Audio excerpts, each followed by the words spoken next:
Hey there, sports history fan. This is Arnie Chapman of the Football History Dude podcast, and I'm stopping by this show real quick to tell you about a couple of cool giveaways that we have going on here at the network. Both are autographed books covering various topics of the NFL. The first is The Point After: How One Resilient Kicker Learned There Is More to Life Than the NFL by ex-NFL kicker Sean Conley. It goes over his unique experience as a walk-on kicker at the University of Pitt after never playing high school football. And then it gets into some of his time playing for NFL teams and so much more beyond the gridiron. The other is from author Kevin Bryant. His book is titled Spies on the Sidelines: The High-Stakes World of NFL Espionage. This book started as a curiosity, kind of a passion project to understand everything revolving around, well, Spygate. But this put Kevin down a rabbit hole learning about all sorts of espionage that has occurred throughout the history of the NFL. Both permissible and often the illicit techniques of gathering intel to try to impact the outcome of the game. To sign up for your chance to win an autographed copy of one of these books, all you gotta do is head over to sportshistorynetwork.com/giveaways and sign up. That's sportshistorynetwork.com/giveaways. Again, check out all the other podcasts that we have in the Sports History Network as well. But now, back to your regularly scheduled journey to the sports history timeline. On this program, we'd like to talk about legends of the game. But what about when we talk about people that were legends as a player and as a coach? And how about when they're a legend of other sports as well? Well, we have that today in Bud Grant, and we have a couple of experts from the Sports History Network here to share with us the expertise on the life and career of Bud Grant, one of North America's greatest sports heroes. This is the Pigskin Daily History Dispatch, a podcast that covers the anniversaries of American football events throughout history on a day-to-day basis. Your host, Darren Hayes, is podcasting from America's North Shore to bring you the memories of the gridiron one day at a time. So as we come out of the tunnel of the Sports History Network, let's take the field and go no huddle through the portal of positive gridiron history with pigskindispatch.com. This podcast is part of the Sports History Network, your headquarters for the yesteryear of your favorite sport. You can learn more at sportshistorynetwork.com. Hello, my football friends. This is Darren Hayes of the pigskindispatch.com. Welcome once again to the Pig Pen, your portal to positive football history. And we're going to do something really interesting today. We're going to talk about first one of the great legends in all of North American sports history, Bud Grant, and he's got to be one of the most interesting and most loved figures in North American sports. We're going to do it sort of in a great little style where we're going to bring in some of our experts that are in their fields of the Sports History Network, and we're going to talk about this legend because he covers so many genres of sports and different proficiencies at those sports, you know, as a player, as a coach. So we're going to grab some of these experts and talk about them. And first up is somebody I think that you will definitely recognize, an award winner here on Sports History Network. This is Rick Loiza with Basketball History 101. We bring old school basketball to a new school audience, and it is my honor to be here with all you loyal listeners of the Pigskin Dispatch. Even though I focus on basketball history in my podcast, I am a huge football fan. I come from Southern California, where I have been a Rams fan my entire life. Even when they were in St. Louis, I still rooted for them. I also played nose tackle for my high school. So it is a real treat to be here with you. Today, I want to share with you about a football Hall of Famer, but I am going to talk about his basketball career. Now, if you are a fan of football history, then you know the name Bud Grant. I want to talk about Bud Grant, the basketball player. You may not have known that Bud Grant played for 2 years in the NBA as a forward. Harry Peter Grant Jr. was born on May 20th, 1927. As a child, his mother called him Buddy Boy, and that is how he got his nickname, Bud. He was born and raised in Superior, Wisconsin, and he was an extremely athletic kid, as is nearly every person who ever played a professional sport. That is absolutely correct. And many people don't realize that Grant, as a youngster, was diagnosed with a disease called poliomyelitis, and a doctor suggested he become active in sports to strengthen his weakened leg muscles over time. And he did it in full force as he started with baseball and later added basketball and football as he got a little older. I'm going to hand this microphone back over to Rick Loayza to tell us a little bit about him in high school and thereafter. In high school, he was a three-sport athlete as one of the stars of the football team, baseball team, and basketball team. He was recruited and had been accepted to attend the University of Wisconsin to play all three sports. He was 6'3", 195 pounds, and could play almost anything. However, after graduating high school in 1945, he enlisted in the Navy as World War II was still going on. There were only a few months left in the war, but nobody knew it at the time. That's a very interesting part of Grant's relationship with sports, because he was assigned to the Great Lakes Naval Training Station in Illinois and played on their football team, which was coached by the very legendary Paul Brown. Yeah, that guy that ended up going to the Cleveland Browns and ended up founding the Cincinnati Bengals. Well, the 18-year-old Bud Grant was a sailor, and he was a pretty decent player on a very talented roster of the Great Lakes Naval Training Station team. The football connections of coaching of Grant go beyond Paul Brown, though, on that naval team, because on staff was a guy named Blanton Collier, who took over for Paul Brown with the Cleveland Browns, and his Cleveland Browns team played the Vikings, coached by Bud Grant, for the National Football League Championship in January 1970. Just an interesting connection that would happen some 25, 30 years later. So after just 1 year in the Navy, and with the war being over, he presented his acceptance letter from the University of Wisconsin to get an honorable discharge so that he could begin his university studies. But in another twist, once he was out of the Navy, he switched schools and enrolled in the University of Minnesota instead. They were happy to have him, as they were also recruiting him when he was in high school. So he accepted a scholarship to the University of Minnesota to play all three sports. Now, how many kids do you know that were invited to play Division I in 3 different sports? But that is the kind of athlete that Bud Grant was. And he excelled in all 3 sports. He was an ace pitcher for the baseball team, a wide receiver and defensive end for the football team, and a power forward for the basketball team. In 3 years of varsity basketball for the Minnesota Gophers, he played 34 total games and averaged 8.3 points per game. And I looked up his statistics, and unfortunately, they did not track rebounds, assists, blocks, or steals back then. The only thing they kept track of was field goals made, free throws made, and overall points. They did not even keep track of when a guy missed a shot, so they had no idea what anyone's shooting percentage was. Anyway, his production was solid, but not overwhelming. There was a decent chance he could make the NBA, but the NFL wanted him too. And even before he finished up his time at the University of Minnesota, he had already begun pitching for local pro baseball teams for pay during his downtime in the summer. Now, Rick, I'm going to break in here just a little bit here, because I think we need to talk a little bit more about his football career in college. And we have somebody that is from the Minnesota area that follows the Minnesota Golden Gophers quite closely and their history. And he'd like to say a few words about Coach Grant as well. My name is Ross, and I'm the host of the Pigskin Tales podcast.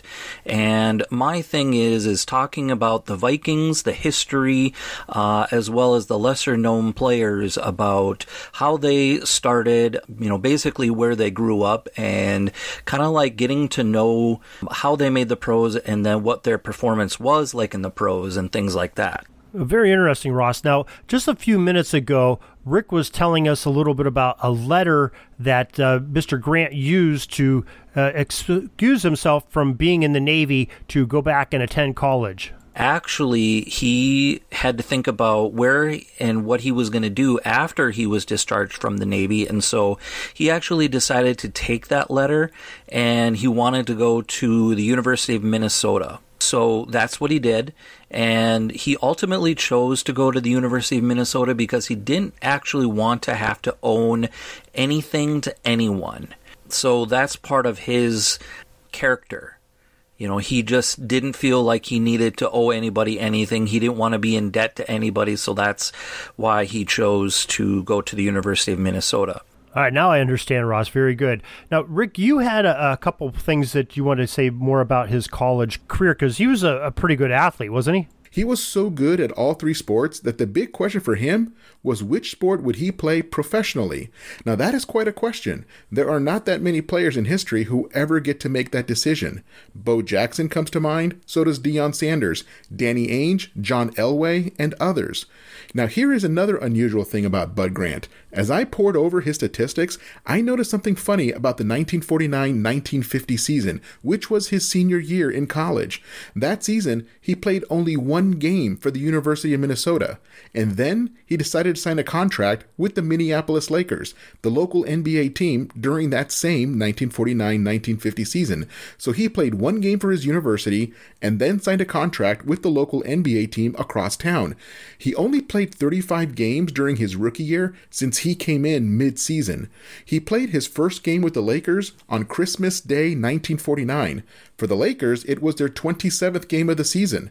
He averaged 2.6 points per game. Now that wasn't exactly lighting it up, but of all the teams that he could have joined for that season, the Lakers were the team to be on. The Lakers team had George Mikan, Vern Mickelson, Jim Pollard, and Slater Martin. All four of those players are in the Basketball Hall of Fame. At the time, George Mikan was considered the greatest player of all time, and he was still in his prime.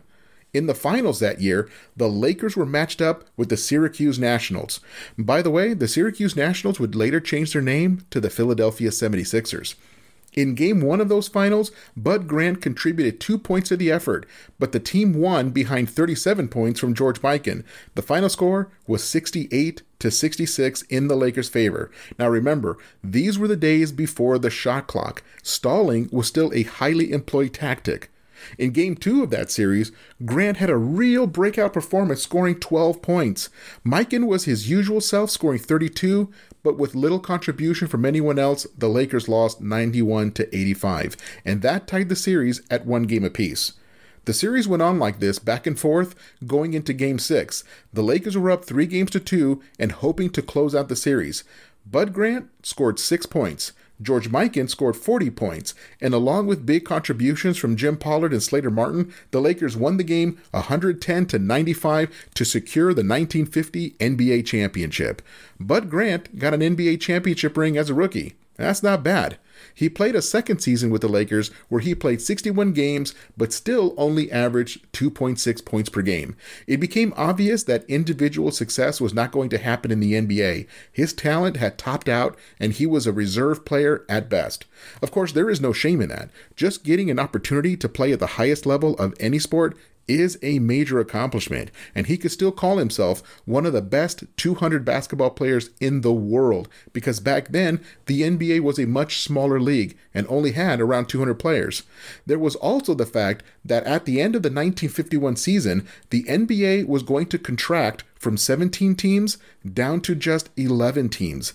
That meant that a lot of players were going to lose their jobs, especially reserve players like Bud Grant. And the really good players were signing contracts with the surviving teams. So this made the decision very easy. It was time for him to move on. Now that was when he decided to switch back to the NFL and join the Philadelphia Eagles as a defensive end. Once he was in football, he never looked back. Now, how many Hall of Fame coaches do you know that also have an NBA championship ring as a player?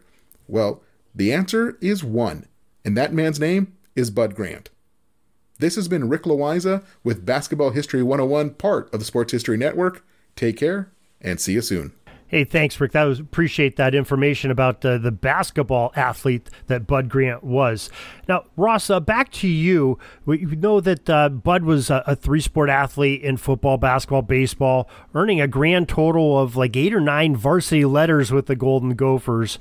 Also pretty good in the college ranks. Received all Big Ten honors in the game of football twice. And he didn't graduate, but like Rick said, he played with the Lakers for a couple years in National Basketball Association. But what happened right after that? Then he decided to take his talents to the professional ranks. He was actually drafted by the Philadelphia Eagles, and then he ended up in the CFL. and played for the Bombers, the Blue Bombers there. According to the records, he played with the Philadelphia Eagles for 2 years and ended up having a little dispute with them. They didn't want to pay him, as Philadelphia, what he felt he was worth. So he ended up leaving and went to go play some 3-down football in Canada, like you said, in 1953, become the first professional player to play out his option and leave for another team. Played out his option with the Eagles, went and played in the CFL with the Blue Bombers. Now, he played for the Blue Bombers until 1956 as an offensive end, was named the Western Conference All-Star game 3 different times, and he led the Western Conference in pass receptions for the 1953, 1954, and 1956 seasons, with receiving yards for the 1953 and 1956 seasons. He was the tops of that. Now, he also holds the distinction of having 5 interceptions in one playoff game that was played on October 28th, 1953, which is a record in all of professional football. Remember, he's an end and holds a record for the most interceptions in a single game. Tells you what an amazing athlete that Bud Grant was, if you haven't figured that already. Now, Ross, what happened with him in his playing career with the Blue Bombers? He had some contract issues with them, and so that's actually what led him to actually retire from being a player and then chose to go into coaching.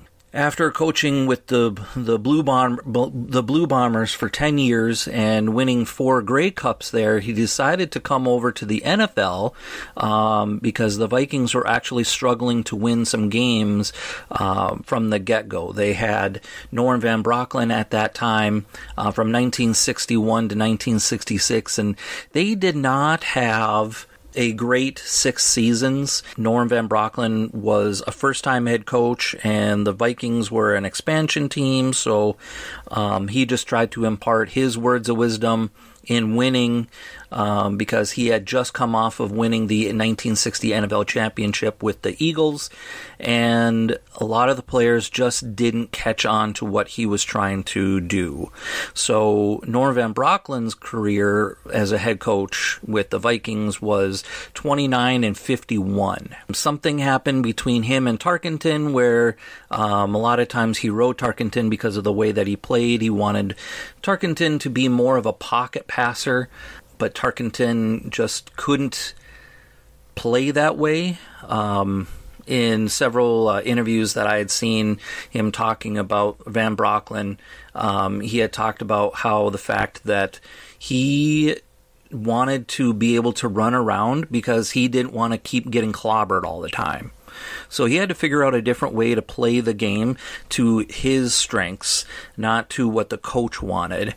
And so that kind of butted heads with Norm Van Brocklin. And finally, Tarkenton said, I want to get traded. So Tarkenton actually was traded to the New York Giants in 1967, where he did flourish a little bit. But Norm Van Brocklin, he couldn't figure anything out, so he decided that he was going to retire from coaching. He just could not do it. All right, so that must be at the point where the general manager of the Vikings, Jim Finks at the time, brought him over to Minnesota from the Blue Bombers, that is Bud Grant from the Blue Bombers, to take Norm Van Brocklin's vacated head coaching position. Is that correct? He was hired March 10th, 1967, so literally 10 days before his 40th birthday, he was hired to be the next head coach of the Minnesota Vikings. But now, he was a guy that was a man of very few words. He brought discipline and a hard work ethic, and he focused a lot on defense because that's how he won his 4 Grey Cups in the CFL. So a lot of what he knew was basically just not saying a whole lot and just being respectful of everybody and just kind of being his own guy, but also instituting a hard work ethic. Very interesting. I have a little story that I read in the New York Times article from January 1st, 1970 that says that Bud Grant was some 10 minutes late to get on the team bus that was going to his very first Vikings training camp. Now, that's interesting. Now, he had been repairing a chain on one of his son's bicycles, and that's what made him late. And the coach never again missed anything that he knew he was going to do from the start. And the lesson's kind of, humorous, but does point to the importance of family in Bud Grant's life and the family-like environment that he sort of created in the Vikings locker room. And, and having a family adds a little bit of discipline. Is that right, Ross? So when he was coach, he believed that football should be played under controlled emotions. And that's what he basically brought to coaching. He was well known for showing a lack or thereof emotion during games. Nobody could really figure him out. But he was tough-minded, and he wanted his players to practice outdoors in the winter to get them used to playing in cold weather. And I think for the most part it did work because they did win a lot of games at the Met, but unfortunately they just didn't win any championships. Heaters weren't actually allowed on the sidelines during games because of their tough, hard work ethic in practicing outdoors. And I just picked out some stories that were very interesting to me about this particular guy, this legendary coach in Vikings franchise history, because he just has a way about him. And a lot of people kind of gravitated to what he did, or I guess really didn't do. I mean, he just was a guy that didn't show any emotion, and he just didn't say a whole lot. That's kind of like Teddy Roosevelt saying, speak softly and carry a big stick. So I think that's kind of what Bud Grant was like. And I think to a degree it worked, because for his 18 seasons in Minnesota, as a head coach, he was 158, 96, and 5 in the regular season, 10 and 12 in the postseason, but unfortunately 0 and 4 in the Super Bowls. Overall, his career record with the Vikings was 168, 108, and 5. And I believe that is a 620 career winning percentage. I don't believe that there's really been anybody that's come close to winning that many games in the franchise, other than Denny Green. And I know Denny Green was with the Vikings for 10 seasons. I don't know. They just haven't found anybody nearly as good as Bud Grant. But from the book, 100 Things Vikings Fans Should Know and Do Before They Die, a couple of things that I noted were that Bud loved the outdoors, especially hunting and fishing. And Mick Tingelhoff and Dave Osborne actually became great friends with Bud Grant. But there was a story in that book that was really interesting. And Dave Osborne actually told this story. He wasn't with, but I think Mick Tingelhoff told the story to him. And it was when Mick, Bud, and another teammate went to Nebraska to do some hunting with Grant. They drove in Grant's old pickup from the Twin Cities to almost the Iowa border without saying a word to each other. Mick and the other teammate agreed beforehand that they wouldn't so much as clear their throat before the coach spoke.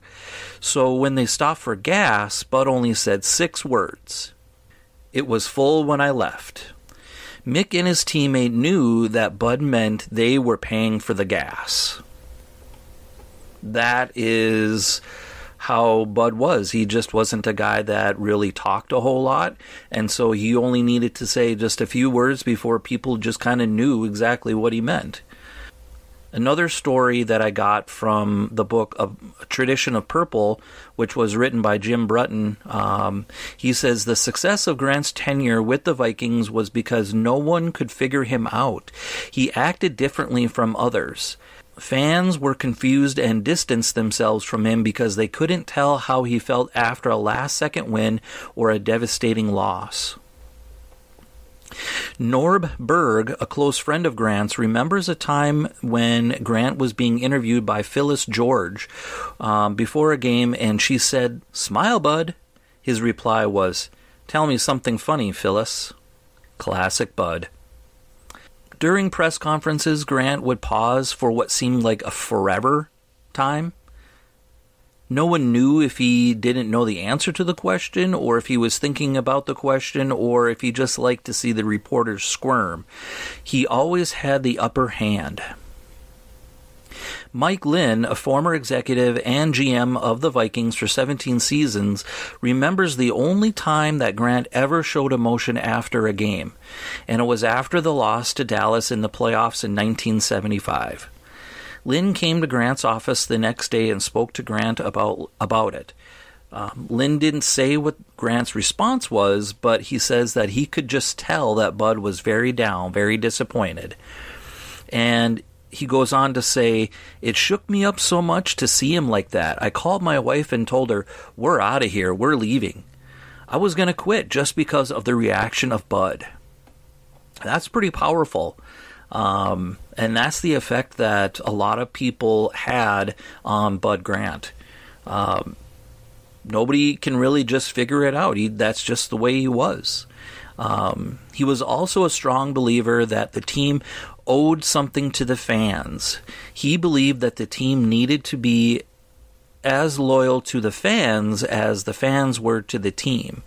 So he also believed that the team needed to give back to the fans to show appreciation for their loyalty. I guess that's why he's just such a special coach, and so many people are so fond of his memories of coaching the Vikings. Up in Canada, the Blue Bombers are very fond and look very highly, and it was a great loss when he left the Blue Bombers organization too. Everybody speaks so very highly of this man who's, just a few words like you said, Ross, but just what his actions did and what he got people to do is just unbelievable, and the successes that he truly had. So, first of all, we want to thank Rick Loayza for helping us to discover some of this history of Bud Grant and fill in some of those blanks of the basketball in some of his early years. And to you too, Ross, thank you very much for joining us here and giving us a full picture of one of your heroes, Bud Grant, from a Minnesota perspective. Hey, thanks for having me on, Darren. I really appreciate it. And the Pigskin Tales podcast is on the Sports History Network. Yeah, thanks again. We're taking a peek over at the chains and the down marker. It's 4th and long. We're going to have to punt the ball and get on out of here, but we'll have another series tomorrow for your football history headlines, so be sure to tune in. We invite you to check out our website, pigskinddispatch.com, not only to see the daily football history, but to experience positive football with our many articles on the good people of the game, as well as our own football comic strip, Cleat Marks Comics. Pigskinddispatch.com is also on social media outlets, Facebook, Twitter, Instagram, and don't forget the Pigskin Dispatch YouTube channel to get all of your positive football news and history. Special thanks to the talents of Mike and Gene Monroe, as well as Jason Neff for letting us use their music during our podcast. PigskinDispatch.com is a proud affiliate of the Sports History Network, the headquarters of sports yesteryear.